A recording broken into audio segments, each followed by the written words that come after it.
ওং নমঃ শিবায়, ওং নমঃ শিবায়, হর হর মহাদেব। বন্ধুরা, আপনি শ্রাবণ মাসের সোমবারে শিবের ব্রত করুন বা নাই করুন, আপনি যদি এই শিব ব্রত কথা একবার শুনে নিতে পারেন তাহলে আপনি মালামাল হয়ে যাবেন। হ্যাঁ বন্ধুরা, আপনারা একেবারে ঠিকই শুনেছেন। এর ফলে আপনার সকল মনস্কামনা পূর্ণ হবে ও আর্থিক উন্নতি হবে অবধারিত। আর এক কথায় বলতে গেলে আপনি দেবাদিদেব মহাদেবের আশীর্বাদে আপনি অখণ্ড সৌভাগ্যের অধিকারী হবেন। হ্যাঁ বন্ধুরা, এই পবিত্র শ্রাবণ মাসে যদি আপনি ভগবান শিবের পুজো আরাধনা করার মনস্থির করে থাকেন তাহলে এই সোমবারে শিব ব্রত কথাটি অতি অবশ্যই শ্রবণ করুন, নচেত আপনার এই ব্রত অসম্পূর্ণ থেকে যাবে। আপনি যদি ভগবান শিবের পুজো আরাধনার মনস্থির করে থাকেন তাহলে এই সোমবারে শিব ব্রত কথাটি অবশ্যই শ্রবণ করুন, নচেত আপনার এই ব্রত অসম্পূর্ণ থেকে যাবে। তাই বন্ধুরা, আপনি যদি শ্রাবণ মাসের সোমবারের ব্রত করেন তাহলে অতি অবশ্যই শুনবেন। এই শ্রাবণ সোমবারের এই ব্রত কথার মাধ্যমে আপনি পরিষ্কার করে জানতে সক্ষম হবেন আর আপনার জীবনে থাকা সমস্ত প্রকার দুঃখ কষ্ট দারিদ্রতা যেমন ঘুচে যাবে, ঠিক তেমনি আপনি যদি মহা সংকট ও মহা বিপদে থাকেন সেখান থেকেও আপনারা সুনিশ্চিতভাবে রেহাই পাবেন। সেই সঙ্গে বন্ধুরা, এই শ্রাবণ সোমবারের ব্রত কথার মাধ্যমে আপনি পরিষ্কার করে জানতে সক্ষম হবেন এই শ্রাবণ মাসের সোমবার দিন দেবাদেবীদেব মহাদেবের পুজো আরাধনা করলে এবং এই ব্রত মাহাত্ম্য কথাটি শ্রবণ করলে কি হয়। তাই বন্ধুরা, এই পবিত্র শ্রাবণ মাস চলাকালীন অন্তত পক্ষে একবার হলেও এই ব্রত কথাটি শ্রবণ করুন। আর সেই সঙ্গে একটি বিষয় আপনাদের মাথায় রাখতে হবে, আর আপনারা যখন এই ব্রত মাহাত্ম্য কথাটি শ্রবণ করবেন তখন এই ব্রত সম্পূর্ণ মাহাত্ম্য কথাটি অর্ধেক শুনে কখনোই ছেড়ে দেবেন না। আপনারা যদি এই সম্পূর্ণ ব্রত মাহাত্ম্য কথাটি শ্রবণ না করে ছেড়ে দেন তাহলে দেবাদিদেব মহাদেব যেমন রুষ্ট হবেন, ঠিক তেমনই আপনার জীবনে শুভ কিছু ফলের জায়গায় নিজের বিপদকে নিজেই ডেকে আনবেন। তাই আপনারা যদি আপনাদের মনস্কামনা পূর্ণ করতে চান, যদি চান দেবাদিদেব মহাদেবের আশীর্বাদের হাত আপনাদের মাথার উপরে থাকুক, তাহলে এই ব্রত কথাটি একটিবার হলেও শ্রবণ করুন। অনেকেই হয়তো আজকে শ্রাবণ সোমবারের ব্রত পালন করছেন। বন্ধুরা, যদি আপনি শ্রাবণ সোমবারের ব্রত রেখে থাকেন এবং শিব পূজা সম্পূর্ণ করার পর আর আজকের দিনে শিব ব্রত কথাটি শ্রবণ করতে হয়, না হলে শিবের পূজা অসম্পূর্ণ থেকে যায়। বন্ধুরা, এই ব্রত কথার মাধ্যমে আপনি পরিষ্কারভাবে জানতে সক্ষম হবে যে আজকের দিনে শিব পূজা করলে আসলে কি হয়। তাই শিব পূজার পূর্বে এই ব্রত কথাটি অবশ্যই শ্রবণ করুন এবং ভগবান শিবের পুজো সম্পূর্ণ হয়ে যাওয়ার পর আরও একবার এই ব্রত কথাটি শ্রবণ করুন। বন্ধুরা, আমি আশা করছি আপনাদের এই ব্রত কথাটি ভালো লাগবে। তাই বন্ধুরা, এই ব্রত কথাটি শুরু করছি। তার আগে আপনাদের বলি, আপনারা মনের ভক্তি রেখে শ্রদ্ধা রেখে কমেন্ট বক্সে ওং নমঃ শিবায় লিখে কমেন্ট অবশ্যই করবেন। এতে বাবা মহাদেবের আশীর্বাদ সদা সর্বদাই আপনার উপরে থাকবে এবং তার সাথে সাথে আপনার বিশেষ কিছু মনস্কামনা পূর্ণ হবে বাবা মহাদেবের আশীর্বাদে। বন্ধুরা, শুরু করছি দেবাদিদেব মহাদেবের শ্রাবণ সোমবারের শিব ব্রত কথা। ওং নমঃ শিবায়, ওং নমঃ শিবায়, ওং নমঃ শিবায়। পুরাকালে অমরপুর নামে একটি নগরে একটি ধনী ব্যবসায়ী বসবাস করতেন। দূর দূরান্তে তার নাম যশ ব্যবসা ছড়িয়ে পড়েছিল। ঐশ্বর্য, যশ, মান, সম্মান সমস্ত কিছু থাকা সত্ত্বেও সেই ব্যবসায়ীটা ছিল একদম দুঃখী মানুষ, কারণ তিনি ছিলেন নিঃসন্তান। দিন রাত তিনি একটি বিষয় চিন্তা করতেন, তার এই বিপুল ঐশ্বর্য, ধন সম্পদ তার মৃত্যুর পর কে দেখভাল করবে। তাই সন্তান লাভের আশায় তিনি সমস্ত কিছুই করতে রাজি ছিলেন। আর তিনি একদিন জানতে পারলেন শ্রাবণ মাসের সোমবার দিন যদি ভক্তি ও নিষ্ঠা সহকারে দেবাদিদেব মহাদেবের আরাধনা করা হয় তাহলে ভোলানাথ শিব ভক্তের সকল মনোকামনা পূরণ করেন। যথাবিধি মেনে সন্ধ্যেবেলায় তিনি শ্রাবণ মাসের সোমবার দিন ভগবান শিবের অত্যন্ত নিষ্ঠা ও ভক্তি সহকারে পুজো করলেন। একবার নয়, শ্রাবণ মাসে প্রত্যেক সোমবার দিন তিনি আবার পূজায় নিজেকে নিয়োজিত করলেন।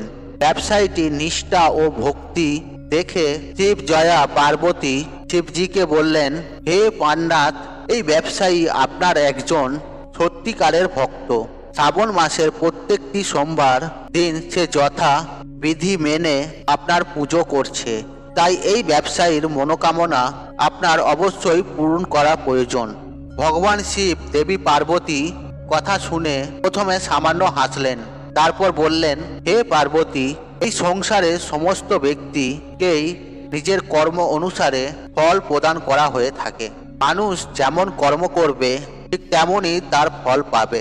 ভগবান শিবের এই কথা শোনার পরেও পার্বতীজি অত্যন্ত আগ্রহসহ হয়ে বললেন, আপনাকে কিন্তু আপনার এই ভক্তের অবশ্যই মনোকামনা পূরণ করতে হবে, কারণ আপনার এই ভক্ত অন্য 5 জনের থেকে অনেকটাই আলাদা। শ্রাবণ মাসের প্রত্যেকটা সোমবার দিন সে যথাবিধি মেনে আপনার পুজো করছে। আপনার পুজো সম্পূর্ণ করার পরই সে ভোজন গ্রহণ করছে। আপনাকে এই ব্যক্তির সন্তান প্রাপ্তির মনোকামনা অবশ্যই পূরণ করতে হবে। দেবী পার্বতীর এতই আগ্রহ ও অনুরোধ দেখে ভগবান শিবজি না করতে পারলেন না। তিনি বললেন, ঠিক আছে, আমি এই ব্যবসায়ীটিকে সন্তান প্রাপ্তির বরদান করছি, কিন্তু তার এই সন্তান 16 বছরের অধিক জীবিত থাকবে না। শ্রাবণ মাসের শেষ সোমবার ব্রত শেষ হওয়ার পর সেই ব্যবসায়ীটি সেই রাত্রে ভগবান শিবের স্বপ্নে দর্শন করলেন। স্বপ্নে ভগবান শিবজি তাকে পরিষ্কার করে জানালেন তাকে পুত্র সন্তানের বরদান তিনি করছেন, তবে তার এই পুত্র 16 বৎসর পর্যন্ত কেবল জীবিত থাকবে। ভগবান শিবের কাছ থেকে এই বরদান পেয়ে ব্যবসায়ী খুশি তো হলেন, তবে পুত্র যেহেতু অল্পায় নিয়ে জন্মগ্রহণ করবে তার জন্য চিন্তিত হলেন। বেশ কয়েক মাস পর তার একটি ফুটফুটে সুন্দর পুত্র সন্তান জন্ম নিল।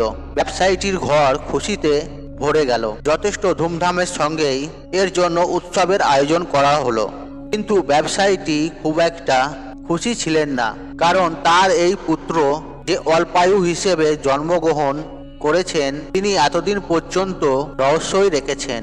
ঘটনার চক্করে সেই পুত্র সন্তানের নামকরণ করা হলো অমর নামে।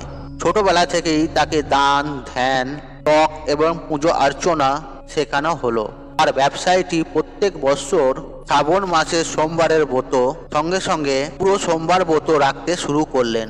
এরপর ব্যবসায়ীটির ছেলে অমরের বয়স যখন 12 বৎসর হলো, তখন ব্যবসায়ীটি তাকে শিক্ষা প্রদানের উদ্দেশ্যে তার মামার সঙ্গে বারাণসীতে পাঠালেন এবং যাবার সময় বলে দিলেন, যেই স্থানেতে শিব মন্দির দেখতে পাবেন সেখানেই ভগবান শিবের পুজো করবেন এবং ওই স্থানে দিন দুঃখী মানুষ এবং ব্রাহ্মণকে ভোজন করাবেন।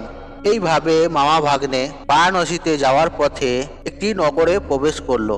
যেদিন প্রবেশ করলো সেই দিন সেই নগরের রাজার মেয়ের বিয়ে। তবে যে রাজার ছেলে মেয়েকে বিয়ে করতে এসেছে সেই রাজার ছেলের এক চোখ ছিল অন্ধ, আর এই বিষয়টি সে গোপন রেখেছিল। পথের মধ্যে সেই ব্যবসায়ীটির সুন্দর ছেলেটিকে দেখতে পেয়ে সেই রাজার এক কুবুদ্ধি জাগ্রত হলো। তার এই অন্ধ ছেলেটির পরিবর্তে সে এই ব্যবসায়ীটির ছেলেটিকে নিজের ছেলে হিসেবে পরিচয় দেবে। তারপর বিবাহ শেষ হয়ে গেলে এই ব্যবসায়ীটির ছেলেটিকে তাড়িয়ে দিয়ে সেই রাজ্যের রাজার মেয়েটিকে নিজের রাজ্যে নিয়ে যাবে।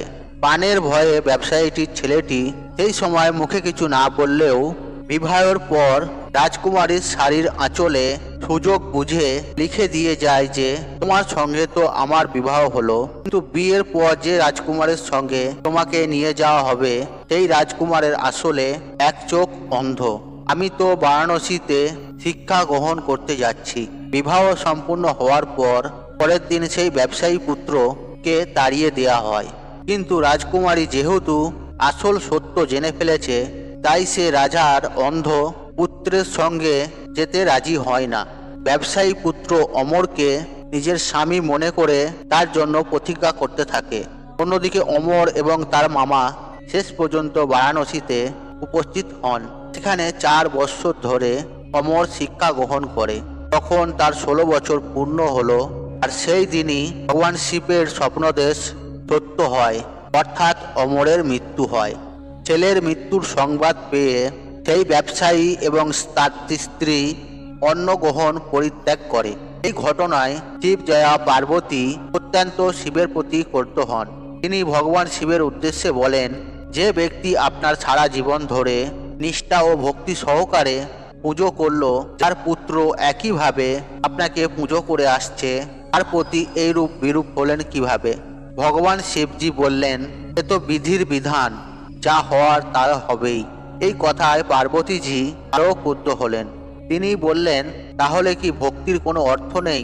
এরপর থেকে তো কোনো ব্যক্তি আর ভক্তির প্রতি বিশ্বাস রাখবে না। ভগবান শিবজি দেবী পার্বতী এই রূপ আগ্রহ দেখে শেষ পর্যন্ত সেই ব্যবসায়ীর পুত্র অমরকে জীবিত করলেন। ব্যবসায়ীর পুত্র অমর শিক্ষা সমাপ্ত হওয়ার পর যখন নিজের বাড়ি ফিরতে শুরু করলেন, সেই সময় পথের মধ্যে প্রতীক্ষারত রাজকুমারী এবং রাজার বিপুল ধন সম্পদ নিয়ে নিজের নগরে প্রবেশ করলেন।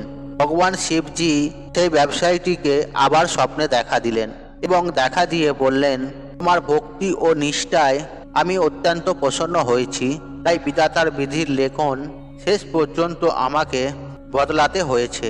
তোমার মতনই এই রূপ কোনো ব্যক্তি যদি আমার প্রতি পূর্ণ বিশ্বাস রেখে নিষ্ঠা ও ভক্তি সহকারে শ্রাবণ সোমবারের ব্রত রাখে, ব্রত সমাপ্তির পর শ্রাবণ সোমবারে এই ব্রত কথা শ্রবণ করে, তাহলে নিশ্চিতভাবে তার মনের সমস্ত ইচ্ছা পূরণ হবে। তাই শ্রাবণ মাসের প্রত্যেকটি সোমবার ভগবান শিবের ব্রত রাখার চেষ্টা করুন এবং ব্রত সমাপ্তির পর এই ব্রত কথাটি অবশ্যই শ্রবণ করুন। বন্ধুরা, এর ফলে আপনাদের যাবতীয় মনস্কামনা পূর্ণ হবে স্বয়ং দেবাদিদেব মহাদেবের কৃপা আশীর্বাদে এবং বাবা মহাদেবের সান্নিধ্য লাভ করতে পারবেন। বন্ধুরা, তাই আজকের মতন বিদায় নিলাম। আশা করি ভিডিওটি দেখে উপকৃত হয়েছেন। তবে ভিডিওতে একটি লাইক করুন, একটি কমেন্ট করুন, একটি শেয়ার করুন এবং বন্ধু বান্ধব আত্মীয়জনদের সাথে শেয়ার অবশ্যই করুন। মনে রাখবেন, আপনার একটি শেয়ার অনেক মানুষকে উপকৃত করে তুলতে পারে। আর আপনি যদি আমার চ্যানেলে নতুন হয়ে থাকেন তাহলে চ্যানেলটি অবশ্যই সাবস্ক্রাইব করুন এবং পাশে থাকা নোটিফিকেশন অন রাখুন, কারণ এই রূপ নিত্য নতুন ভিডিও সবার আগে দেখার জন্য। ঈশ্বর আপনার মঙ্গল করুক, আপনি সুস্থ থাকুন, নিরোগ থাকুন ও আপনার দিন মঙ্গলময় হোক। ওং নমঃ শিবায়, ওং নমঃ শিবায়, ওং নমঃ শিবায়।